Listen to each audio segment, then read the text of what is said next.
వాస్తవంగా దేవుళ్ళలోకి రాబట్టి 20 సంవత్సరాలు అయింది. వాస్తవంగా ఈ 20 సంవత్సరాల్లో మీ అంత నిష్కల్మషంగా ఉన్నది ఉన్నట్టు కుండ బద్దలు కొట్టి ఈడి పరిస్థితి ఇది అని చెప్పగలిగే ఒక ఏకైక వ్యక్తి మీరేనండి. ఈ రోజు నాకు దేవుని కృపను బట్టి మీకు కాల్ చేయడం జరిగింది. దాంట్లో చెప్పడమేముంది సార్, కళ్ళ ముందర జరుగుతున్నాయి కదా సార్ ఇవి. దాంట్లో ఒకరు చెప్తే చూడాల్సిన అవసరం లేదు, నేర్చుకునాల్సిన అవసరం లేదు. కళ్ళ ముందర మనం మన పిల్లోడు 5వ తరగతి పిల్లోడు చూసినా అని చెప్పేస్తాడు. అవును, ఇప్పుడు ఎడ్యుకేషన్ అటు ఉంది కదా సార్ పిల్లలది. అవునయ్య గారు. ఇది తప్ప ఇది ఒప్ప అనేది పిల్లోడు మనము మనము మనము అనుభవించే వచ్చే సిచ్యువేషన్ వేరే, కళ్ళ ముందర చూసి చెప్పేసి పిల్లలు ఉన్నారు సార్ ఇప్పుడు. అవునయ్య గారు. మా పిల్లలు ఎంత క్లెవర్ గా ఉన్నారంటే ఇంకా చూసేనే చెప్పేస్తారు ఇది తప్పు అని. అవును, ఓ పిల్లగాని కానుంచి ఓ బిస్కెట్ గుంజుకుంటున్నావు అంటే నా బిస్కెట్ అంటాడు కదా సార్. అది అవునండి, అవునండి. అన్నాడా? ఎందుకండు చిన్న పిల్లోని కానుంచి ఓ బిస్కెట్ గుంజుకుంటేనే అది బిస్కెట్ నాది నువ్వెట తింటావు అని అడగడా? ఇంకోటి అయ్యగారు, నాకు నేను కలవరి సతీష్ అయ్య గారి వెళ్ళేటప్పుడు నాకు అందులో కొంచెం అమ్మాయిలది చాలా వినిపించింది. పెద్ద పెద్ద వాళ్ళకి వీళ్ళు అమ్మాయిలు ఎరేస్తున్నారు. దాంట్లో ఆశ్చర్యమేముంది సార్? దాంట్లో ఆశ్చర్యమేముంది? పెద్ద పెద్ద అమ్మాయిలైనా ఎరేసిన ఆశ్చర్యమేముంది? వాళ్ళ అనుభవించిన అని ఆశ్చర్యమేముంది? వాళ్ళకేం కోట్లకు అధిపతి అయినప్పుడు ఎవరినోర్లు నొక్కేయడు. గోపాలకృష్ణుడు గోవిందుడు గోపాలకృష్ణుడు అనుభవించినట్టు అనుభవిస్తారు సార్. గోపాలకృష్ణుడు అనుభవించినట్టు అనుభవిస్తారు సార్ వీళ్ళు. తప్పేముంది ఇంకా దాంట్లో? ఈ ప్రకృతికి తప్పనిపించదు కదా. ఏమైనా తప్పని ఎవరైనా చెప్తారా? కాదండి, ఒక దైవజనుడు ఆ విధంగా చేయటం అనేది కొంచెం ఏంటంటే కొంచెం అన్నిల్లో కూడా ఇబ్బంది చులకన అవుతాం మనం. అన్యులు చులకన చూసేది ఏముంది సార్? అసలు అన్యులు దూరం అయిపోతారు. అవును, ఏముంది ఎవరంచుకొస్తారు? అవును. ఇప్పుడు కాదండి, ఇప్పుడు వాళ్ళ ఇంట్లో వాళ్ళు ఏదో వాక్యం ఉంటది, మంచి మంచి జరుగుద్ది మనకి పంపిస్తారు. వీళ్ళు ఈ విధంగా ఒక విషయం చెప్తాడు చూడు సార్. బైబిల్లో ఎవరు ఎలాంటి తప్పు చేయలేదు, చేసిన దాఖలాలు కూడా మనకు కనపడవు. మనం ఎంత పరిశోధన చేసినా ఎంత ఇది చేసినా ఈడ మనుషులు చేసే తప్పు శాతం వల్ల బైబిల్కు బురద రుద్దుతారు. దాన్ని ఏం లేదు. వేదాలకు బురద రుద్దుతారు, ఎక్కడ చూసినా బురద రుద్దుతారు. వేదాలకు బురద రుద్దుతారు, బైబిల్కు బురద రుద్దుతారు. మొత్తం బురద రుద్దేస్తారు. ఎవరు గమ్మున వాళ్ళు ఉండరు. అవును, గమ్మున ఉండరు వాళ్ళు. అవునయ్యో, అస్సలు గమ్మున ఉండరు. గమ్మునుండి కాలవాడే మనుషులు కానే కాదు ఈ భూమి మీద. ఇప్పుడు ఇంత జరుగుతుంది కదా, ఈ కలవరి సతీష్ చిన్న చిన్న పాస్టర్ల యొక్క విశ్వాసాన్ని తీసుకుంటున్నాడు.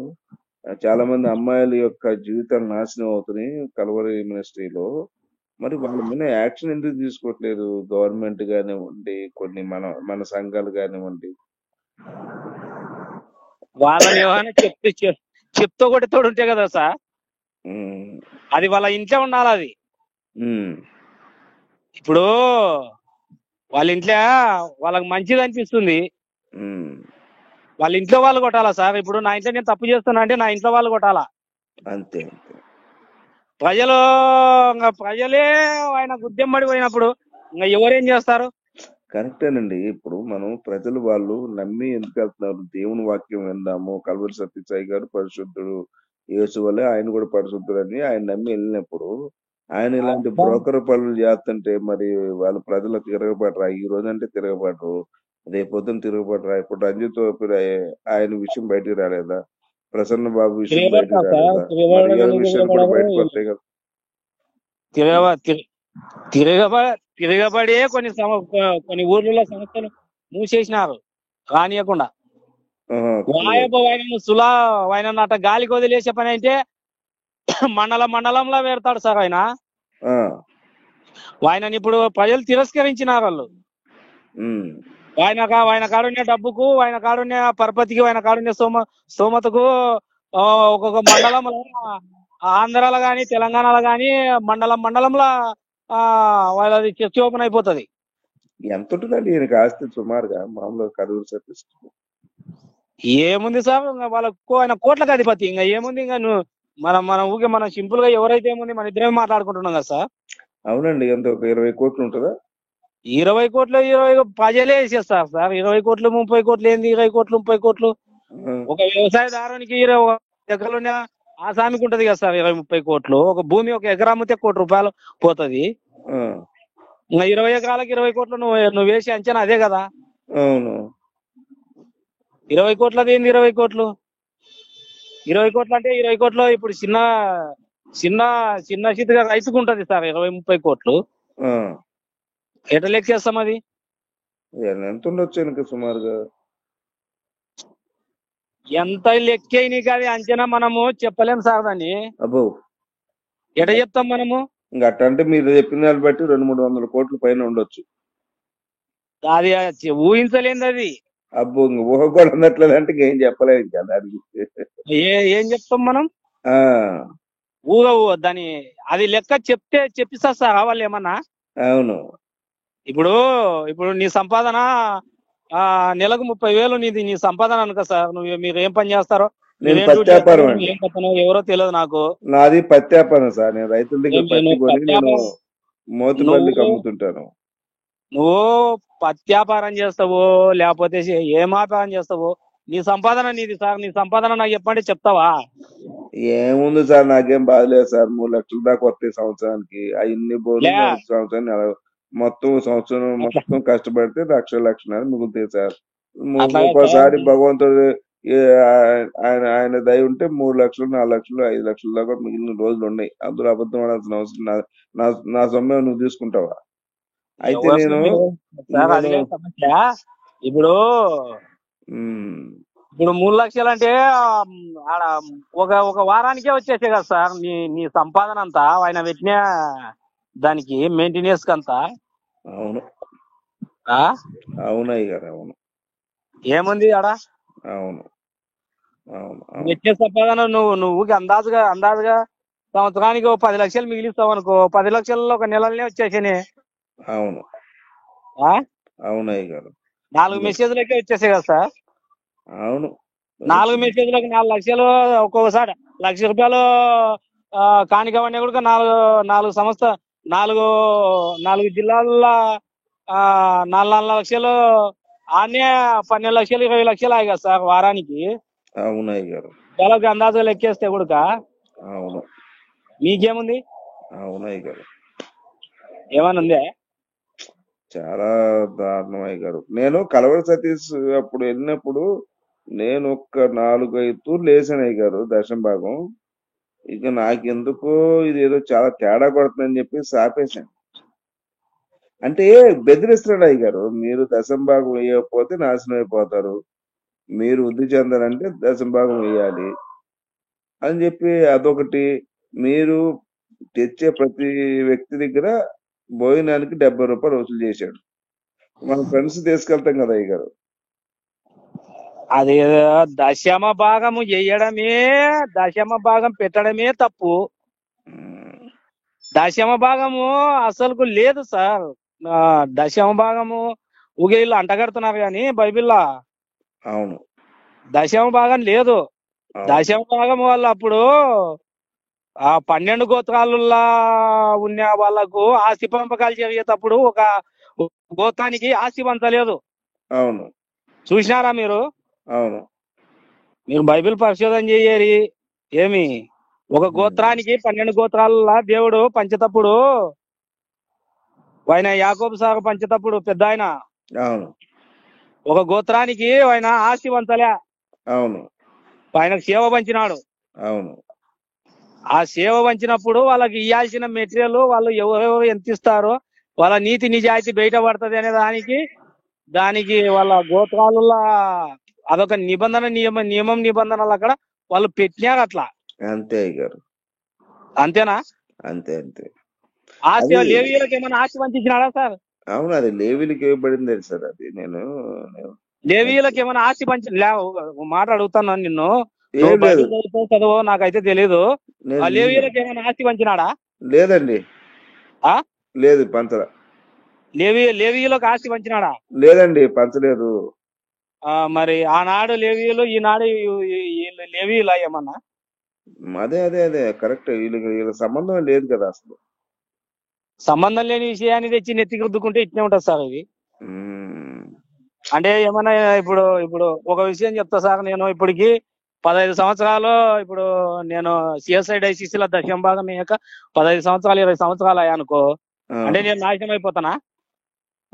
అదే కదా మరి, ఆ మాట అనకూడదు కదా ఆయన.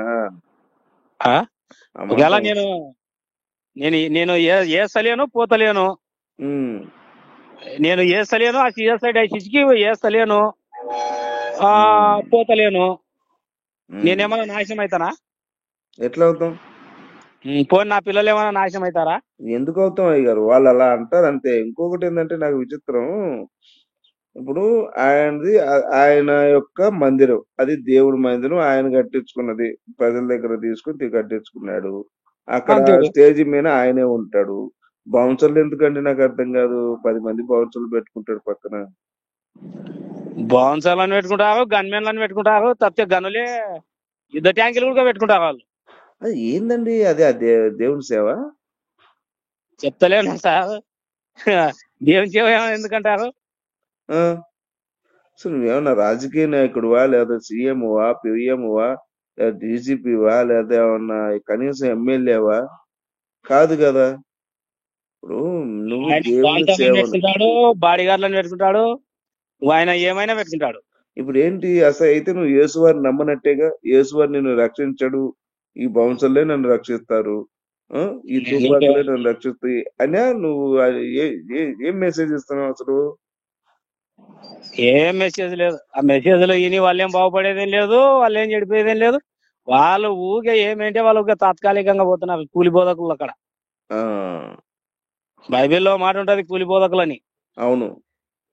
వాళ్ళు ఈ లోకంలో ప్రతిఫలం తీసుకొని ఆయన సేవ చేస్తున్నారు అంతే. ఇంకా ఆయన కాడికి పోతే ఈడు ఘనత, ఈడు ఘనహీనత అనేది రెండు విషయాలు తెలుసుకుంటే వాళ్ళు ఘనతకు పోరు, ఘనహీనతకే పోతారు. అంతే కదా సార్. ఇప్పుడు నేను ఇక్కడ నుంచి ₹1 దొంగలుకున్నా అంటే అర్థం ఏంది? అంతే ఏం సార్? అంతే గారు. ఇది బాగా పెద్ద బిజినెస్ అయిపోయింది అయ్య గారు. నిజంగా చెప్పాలంటే చాలా పెద్ద బిజినెస్ అయిపోయింది. అందులో ఈ కలవరి సతీష్ అయ్య గారు ఇదొకటి, ఇతను ఒక బెల్లంపడ్డ ప్రవీణ్, అతనైతే మరి చాలా మంది జీవితాలతో నాశనం అయిపోయినాయి, చనిపోయారు చాలా మంది. బెల్లంపండి ప్రవీణ్ తెలుసా మీకు? జరుగుతుంటాయి ఇవి, ఇవి మామూలే సార్, జరుగుతుంటాయి ఇవి. ఇంకా ఏం చేస్తాం, మనం ఏం చేయలేము దాన్ని. కాదండి, ఇప్పుడు వైద్యం చేసుకుంటే జబ్బు తగ్గిద్ది. వైద్యం చేసుకుంటూ నువ్వు ప్రార్థన చేస్తే అది భగవంతుని కృపను బట్టి అవుద్ది. నువ్వు కాదు, నువ్వు వచ్చేసి నా దగ్గర నువ్వు ప్రార్థన చేసుకొని నువ్వు బతికిపోతావు అంటే నువ్వు ఏ విధంగా చేయగలవు? చట్టం వీళ్ళని ఎందుకు పట్టుకోవట్లేదు అర్థం కట్టదు దగ్గర. ఒక్కటి సార్, ఇది గవర్నమెంట్ బాలేదు. ఏమంటే మొత్తానికి ఇది గవర్నమెంట్ వీళ్ళని వదిలేసింది. ఇది గవర్నమెంట్ చర్యలు తీసుకుంటే తప్ప ఇది ఎవరేం చేయలేదు సార్. ఎందుకంటే ఈ ఈ సంస్థలన్నీ గవర్నమెంట్ చేసేయాల. అవును. నా నా నా నా నా నా నా నా నా ఆలోచన ఏంటంటే అయ్యా, గవర్నమెంట్ చేసేయాల వీళ్ళు. ఇప్పుడు మామూలుగా తిరుపతి ఉంది సార్, అది తిరుపతి మామూలుగా వెంకటేశ్వర స్వామి ఉంది కదా దేవాలయాలు, మొత్తం గవర్నమెంటే మెయింటెనెన్స్ చేసేది. అవునయ్య గారు, గవర్నమెంట్ కే. అవును. ఏదైనా పెట్టుబడి చేయాలన్నా, ఏదైనా పెట్టాలన్నా, లేకపోతే ఏదైనా సంస్థలు పెట్టాలన్నా మొత్తం లెక్కల వల్ల కాడ ₹1 కూడా పక్కకు పోతుంది. అవును, కరెక్ట్ అయ్య గారు. ₹1 కూడా పక్కకు పోనీకి లేదు ఆస్కారం. అవునయ్య గారు. ఇప్పుడు మా ఊర్లో 400 ఎకరాల పొలము ఆంజనేయుల స్వామి దేవాలయానికి ఉంది. 400 ఎకరాలు గవర్నమెంట్ హ్యాండ్ ఓవర్ లోనే ఉంది. అది ఎవరు ₹1 తీసుకోవడానికి లేదు, పూజారి కూడా ₹1 తీసుకోవడానికి లేదు. మొత్తం అక్కడ ఎట్టేసి పోవాల్సిందే. వాళ్ళు జీతాలు తీసుకొని జీతాలకు పని చేయాలి సార్. వీళ్ళు కూడా పని చేయాలా. మంచి మాట చెప్పాయి గారు. మొత్తం మన సంస్థలు ఎన్నైతే ఉన్నాయో మొత్తం గవర్నమెంట్ చేయాలా. బంగారం అని మాట చెప్పాయి గారు. వీళ్ళకి వచ్చే కానుకలు, వీళ్ళకి వచ్చే దశమ భాగాలు మొత్తం గవర్నమెంట్ కి చెందాలా. గవర్నమెంట్ ఎక్కడెక్కడైతే అభివృద్ధి లేదో వాళ్ళు పిల్లలకు ఎడ్యుకేషన్ పరంగా కానీ, లేకపోతే వీళ్ళు వేసే కానుకలు అన్నిటి కానీ ఏమి ఇట్లా పోవాలా కానీ ఇది ఒక్కనికే చెందాల్సిన అవసరం లేదు సార్. ఇది అవును, ఈ చర్చ సంబంధంతో కూడా వాళ్ళ కొడుకులు, వాళ్ళ మనవళ్ళు, ముని మనవళ్ళు వాళ్ళే అనుభవిస్తారు, కానీ ప్రజలకు అసలు ఇవ్వట్లేదు కదా వీళ్ళు. ఏం సార్, మనం తినేది గవర్నమెంట్ సొమ్ము, వేసేది పాస్టర్లక. మరి ఇప్పుడు మనకు గవర్నమెంట్ ₹1 ఇప్పుడు నీకు 40,000 జీతం వస్తుంది అనుకో సార్. అవును, ఒక 5,000 తక్కువ, ఒక 5,000 తగ్గించి 35,000 నీకు ఇస్తే నువ్వు ఒప్పుకుంటావా? ఎందుకు ఒప్పుకుంటా? 40 ఇవ్వాల్సిందే అంటావు. నువ్వు డ్యూటీ దిగిపోయేంత వరకు నీకు 40,000 ఖచ్చితంగా రావాల్సిందే. అవును, ఒక 5,000 తక్కువైనాయిరా బాబు, ఈ సంవత్సరంలో ఈ నెలలో తక్కువైనాయి, కొంచెం తీసుకో, అడ్జస్ట్మెంట్ చేసుకో, కుటుంబాన్ని ఎట్లా అడ్జస్ట్మెంట్ చేసుకుంటే ఇన్కర్ కదా. అవును, ఈ గవర్నమెంట్ ఉద్యోగస్తులు అవును ఇనుకుంటారా? ఎట్లుంటారు? ఇన్కర్ కదా. అవును, వీళ్ళ కాడ అట్టలేదు. వీళ్ళ కాడ పిండి వసూలు చేయాల్సిందే. అది అవునయ్య గారు. మొత్తము గ్రామంలో చర్చి కట్టాలి, గ్రామంలో సువార్త ప్రకటించాలా అంటే, యవనస్తులు ముందుకు రావాలంటే ఇవన్నీ గవర్నమెంట్ హ్యాండ్ ఓవర్, ఈ సంస్థలన్నీ గవర్నమెంట్ ఆస్తులు గాని, కానుకలు గాని మొత్తం గవర్నమెంట్ హ్యాండ్ ఓవర్ చేసేయాల. అవునయ్య గారు. వీళ్ళు చేస్తావరే చేయాలయ్య గారు. అది ఒక జీవో. మనం అంతా పాస్టర్లు అంతా కూర్చొని ఎవరైతే సోకాలు పెద్ద పెద్ద పాస్టర్లు ఉన్నారో వీళ్ళందరినీ కూడా గవర్నమెంట్ దృష్టికి తీసుకెళ్లి, అంటే ఇప్పుడు వీళ్ళు కష్టపడి సంపాదించి ఒప్పుకుంటారా? ఒప్పుకోవాలి. ఇప్పుడు తప్పదు. ఇప్పుడు మనంతా ఇప్పుడు వాళ్ళు ఇప్పుడు సార్ హిందువులు ఎవరైతే ఉంది సార్, చెప్తున్నా, నా ఫ్రెండ్స్ మొత్తం హిందూసే. ఏమి ఒకడు చేసిన తంటకు ఏమి మా పక్కల ఎంత బాధపడుతున్నారంటే అంత బాధపడుతున్నారు. మాకెళ్ళి మేము చర్చిలో పోతాము, మమ్మల్ని వాళ్ళ హిందువుల పండుగలకు తీసుకొని పోతారు మమ్మల్ని. ఆ తర్వాత మాకు ఏదైనా ఫంక్షన్ పడితే వస్తారు. ఏమి ఎవరు కరుణాకర్ గారు చేసిన తంట. కరుణాకర్ మీరు పేరు విన్నారా సార్? విన్నానండి. విన్నాను.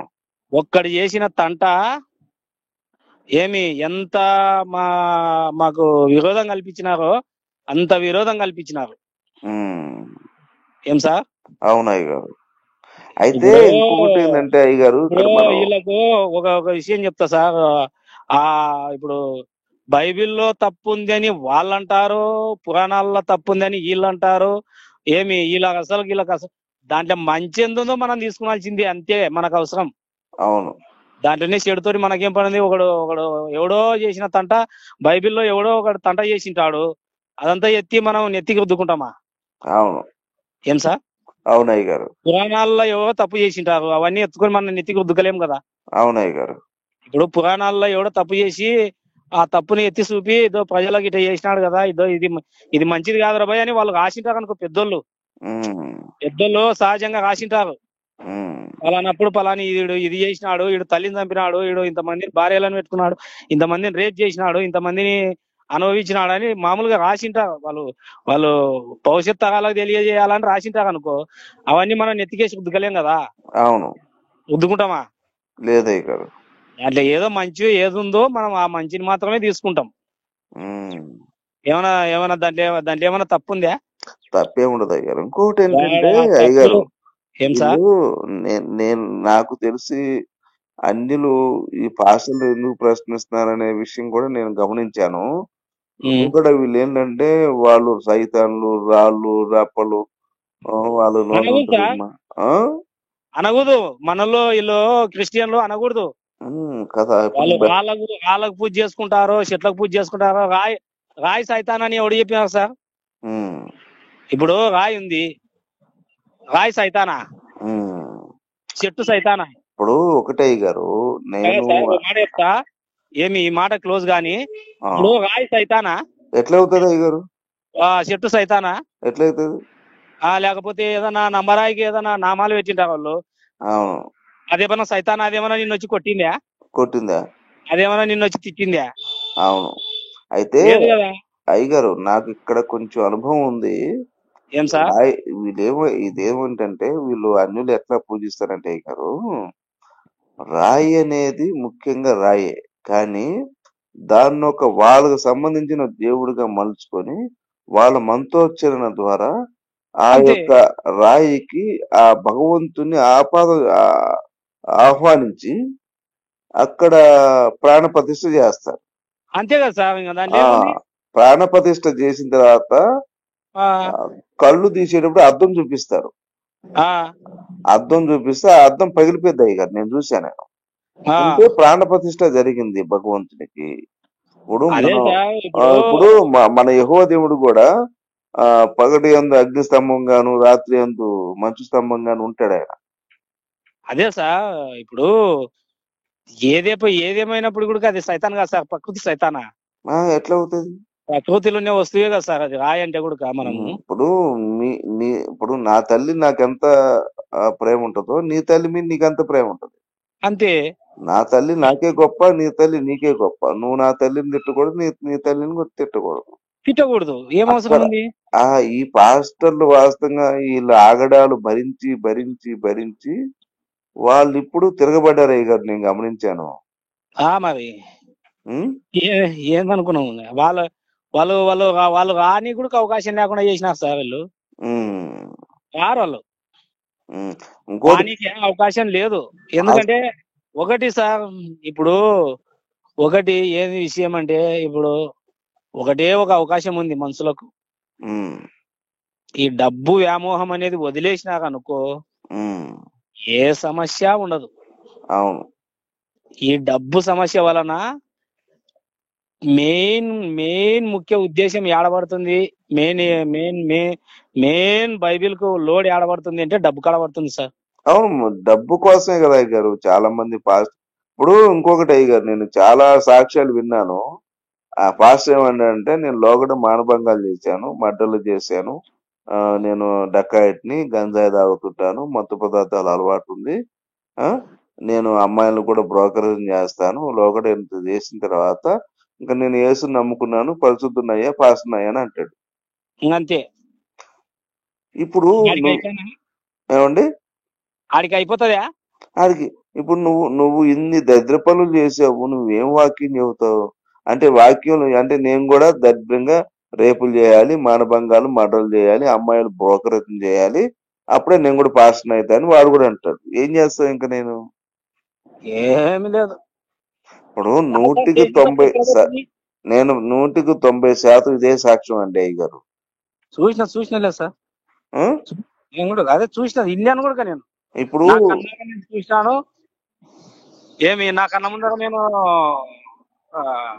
చూసినా, నా కన్న ముందరనే తిరుగుతున్నారు జనాభా కూడా. ఇంకొకటి, వీళ్ళు హిందువులు అన్యులు ఉన్నారు, వాళ్ళ గురువు ఏంటంటే చిన్నప్పటి నుంచే వాళ్ళు వేదాలు, ఉపనిషత్తులు, మహాభారతం, రామాయణం క్షుణ్ణంగా చదువుతారు. 3ంటికి లెగుస్తారు, 3-4 గంటలు లేచి చదువుకొని గురువు దగ్గర తర్ఫీదు పొంది పెళ్లి చేసుకోకుండా అందులో ఉన్నటువంటి ఆ సారాంశాన్ని పుస్తకం చదవకుండా, వేదాలు చాలా ఉంటాయి వాళ్ళ పుస్తకాలు, పుస్తకం చూడకుండా చెప్తారు. ఈ మన భాషలో ఏంది, ఏదైనా ఒక వాక్యం చెప్పాలంటే కింద అసిస్టెంట్ చదువుతా ఉంటాడు, వీడికి అది కూడా తెలియదు. ఆడు చెప్తుంటాడు, దానికి ఏదో వీడి వ్యాఖ్యానం చేస్తుంటాడు. ఆ మాత్రం దానికి నువ్వెందుకు? నువ్వు కనీసం బైబిలే చదివినాయా? బైబిల్ చదివి అసలు వాక్యం చెప్పలేవు. నువ్వు అన్యులతో, వాళ్ళ పూజలతో ఎట్లా వాళ్ళ గురువులతో ఎట్లా పోటీ పడతావు? రంజిత్ తోఫిర్ ఉన్నాడు అయ్యగారు, వేదాల్లో వేసి అని చెప్పి పుస్తకం రాశాడు. సరే రారా బాబు పుత్తు అని చెప్పి పారిపోయాడు కదా రంజిత్ తోఫిర్. అది ఏమైంది? మన అన్యుల దగ్గర చులకనం అయ్యాం కదా మనం. ఇంటర్నెట్ లో కూడా పెట్టినారు, ఇంటర్నెట్ లో కూడా పెట్టినారు. మనం అన్నిల్లో చులకనం అయ్యామా లేదా? నీకెందుకయ్యా? నీకు బైబుల్లో చూసుకోవాలి యేసుని. అంతే మరి. నువ్వు వేదాలు ఎట్లా చూస్తావు అసలు? బైబుల్లో గుట్క అయ్యగారు, బైబుల్లో గుట్క మొత్తం చదివిన తర్వాత 33 పేజీల్లో యేసువారి యొక్క జీవిత చరిత్ర ఉంటది. అవును. 1250 పేజీల్లో ఉంటే నాకు తెలిసి ఏదో నేను అట్టుగా చెప్పలేను. 33 పేజీలు యేసువారి చరిత్ర, మిగతాది మొత్తం యెహోవారి చరిత్ర ఉంటది. మన పాత నిబంధన అంతే, పాత నిబంధన అంతా అదే ఉంటది. మరి పాత నిబంధనలో యేసువారి గురించి ఎక్కడ క్షుణ్ణంగా లేదు. 33 పేజీలే ఆయన వరకు ఉంది. ఇప్పుడు యేసువారి గురించి ఇంతే ప్లేస్ ఇచ్చినటువంటి బైబిల్లో మరి వేదాల్లో ఎలా చూస్తాం? అసలు వాళ్ళు అడిగారు అనుకో, బాబు నీ బైబిల్లో యేసు ఎక్కడ ఉన్నాడు చెప్పవా, ఎన్ని పేజీల్లో ఉంది అని ఆయన ప్రశ్నిస్తే మనం ఏం చెప్తాం? చెప్పలేరు. ఇప్పుడు మనం చూసుకోకుండా వాళ్ళ దగ్గరికి వెళ్ళి నువ్వు గెలికి ఇప్పుడు వాళ్ళు మళ్ళీ తిరగబడతారు. ఇప్పుడు అన్యులు తిరగబడుతున్నారు, పాస్టర్ని పేడెత్తి కొడుతున్నారు, చెప్పులతో కొడుతున్నారు, తరుముతున్నారంటే ఇది ఆ హిందువుల యొక్క తప్పు కాదండి. మన పాస్టర్లే అలా రెచ్చగొట్టారు వాళ్ళని. అంత ధైర్యంగా వెళ్ళి వాళ్ళ దగ్గరికి, వాళ్ళ గుడి దగ్గరికి వెళ్ళి మీ దేవుడు సైతాన్ అంటే వాళ్ళు చెప్తూ కొట్టరా? వాళ్ళతో మనకు అవసరం లేదు సార్. ఇప్పుడు మొండితోక విజయ్ ఎవడో ఉన్నాడు, ఆడు తిరుపతి వెళ్ళి ఇది సైతాను రాళ్ళు మనం మన బైబుల్ దేవుడు పెడదాం నెక్స్ట్ అని చెప్పి ఆడు అంత ధైర్యంగా మాట్లాడటం అంటే ఏంటది? నువ్వు అన్యుల్లో క్రైస్తవుల్ని ఎంత చులకం చేసావు. ఇప్పుడు వాళ్ళు హిందువులు మంచోళ్ళు కాబట్టి సరిపోయింది, అదే వేరే రకంగా ఉంటే చంపేస్తారు కదా. చంపడమేమో దాంట్లో ఏమో ఆశ్చర్యం ఏముందిలే కానీ, చంపడంలో చచ్చిపోతారు మామూలే, అది చంపడంలో ఆశ్చర్యం ఏం లేదు. కాకపోతే మనకు అవసరం లేదు సార్. అదే మనం చూసుకోవాలి కానీ ఎదుటి వాళ్ళ దగ్గరికి వెళ్ళకూడదు. ఇప్పుడు యేసువారు చెప్తారు, నీ కంట్లో ధూళాన్ని చూడటం ఆయన ఎదుటివాడి కంట్లో నలుపుతో నీకేం పని అంటే. మనకు అవసరం లేదు. మనకు వాళ్ళ వేదాలతోటి అవసరం లేదు, వాళ్ళ పురాణాలతోటి అవసరం లేదు. నీ గురించి ఎవరైనా మాట్లాడితే నువ్వు ప్రశ్నించాలనుకుంటే, నీకు సత్తా ఏమైనా ఉంది అంటే నువ్వు ప్రశ్నించుకోవచ్చు. అది నువ్వు ఏం ప్రశ్న వేసుకుంటావో అది నీకు, నువ్వు ఆ ప్రశ్నలో గెలవగలిగితేనే వేయాల్సింది మళ్ళా దాంట్లో. అంతే. నువ్వు ఆ ప్రశ్నలా నువ్వు ప్రశ్నించే హక్కు నీకుంటది. నువ్వు ప్రశ్నించే హక్కు నీకున్నప్పుడు నువ్వు ఆ ప్రశ్నించే హక్కు నువ్వు అయ్యా అని దాని జోలి పోవాలి. కానీ అసలు రాయి సైతాను, చెట్టు సైతాను, పుట్ట సైతాను మనకు అవసరం లేదు సార్. అది ఘోరం కదా. వీళ్ళని బట్టి అన్నిళ్ళు చులకలైపోతున్నాం అయ్యారు. నిజంగా అన్యుల చులక అనేది వీళ్ళు చేసే బ్రోకర్ పనులు. ఇప్పుడు వాళ్ళు ఏదో దేవుని దగ్గరకు వచ్చి ప్రార్థన చేసుకుంటా ఉంటే వాళ్ళ భర్తలు ఊరు వెళ్ళిపోతే నీకు రాత్రి కొడుకుల్లో ప్రత్యేక ప్రార్థన చేస్తాను అని చెప్పి వాళ్ళతో సెక్స్ చేయటం, అది మళ్ళీ బాహాటంగా చెప్పడం, మళ్ళీ వాట్సాప్లో పలానా అమ్మాయితో సెక్స్ చేశానని చెప్పి వీడు ఇంకో పాస్టర్ చెప్తాడు, ఆ పాస్టర్ ఇంకో పాస్టర్ చెప్తాడు. ఆ పాస్టర్ ఏం చేస్తాడు, నువ్వు ఆ పాస్టర్తో సెక్స్ చేసావు కదా, మరి నా పరిస్థితి నా దగ్గర రా అంటాడు. నేను రానంటే ఇదిగో సాక్ష్యం నా దగ్గర ఉంది అంటాడు. నువ్వు నా దగ్గరకు వస్తేనే పరలోకం వస్తుంది, వాడి దగ్గరికి వెళ్తే పరలోకం లేదంటాడు. అది తీసుకుని ఏం చేస్తుంది, పోలీస్ కేసు పెట్టదు ఆవిడ. అలాగే అవుతున్నాయి కాదు చాలా. ఇంకొకటి, ఒక పాస్టర్ ఏం చేశాడంటే ఒక అమ్మాయిని లోపరుచుకొని తనే సంసారం చేస్తా ఉంటే ఆమె సమాధానం ఏం చెప్పిందంటే, ఇది బతుకు చట్కా పనిలో వచ్చింది.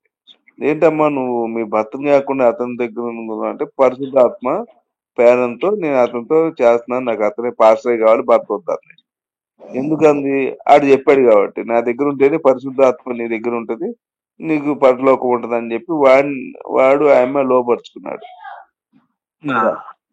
ఇదే కదా జరిగింది.